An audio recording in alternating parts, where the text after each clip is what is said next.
જય શ્રી કૃષ્ણ સાથીઓ, ચારે બાજુથી ઘેરાઈ ગયા હો, મરી જાઉં, આપઘાત કરી લઉં, ક્યાંક ભાગી જાઉં, ઘર છોડીને નીકળી જાઉં, કંઈ ગમતું જ ન હોય, આવી પરિસ્થિતિમાં જ્યારે તમે આવી જાઓ, કોઈ એવી ચિંતામાં આવી ગયા હો કે ખોટા અને ખોટા માત્ર વિચાર આવતા હોય, નકારાત્મક વિચારોએ પૂરી રીતે તમને ઘેરી લીધા હોય, એક સરસ મજાનો ઉપાય સાંભળી લ્યો, નોટ કરી લેજો.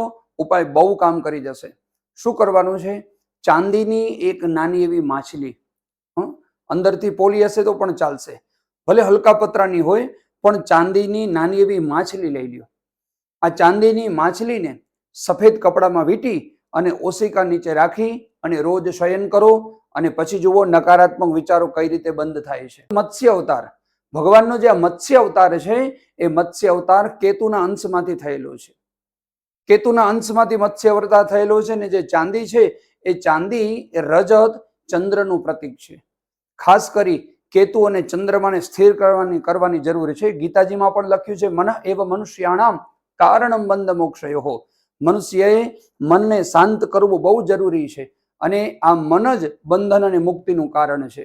ચાંદીની માછલી કોતરાવી, બજારમાં આમ તો તૈયાર મળતી જ હોય છે, ચાંદીનું પતરું મળતું હોય છે માછલીનું, લઈ લેવાનું. એને ઓશિકા નીચે સફેદ કપડામાં રૂમાલમાં વીંટી ઓશિકા નીચે મૂકી દો, અને રાત્રિના ઓશિકા નીચે એ મૂકીને તમે શયન કરો. ખૂબ સારું ફળ પ્રાપ્ત થશે.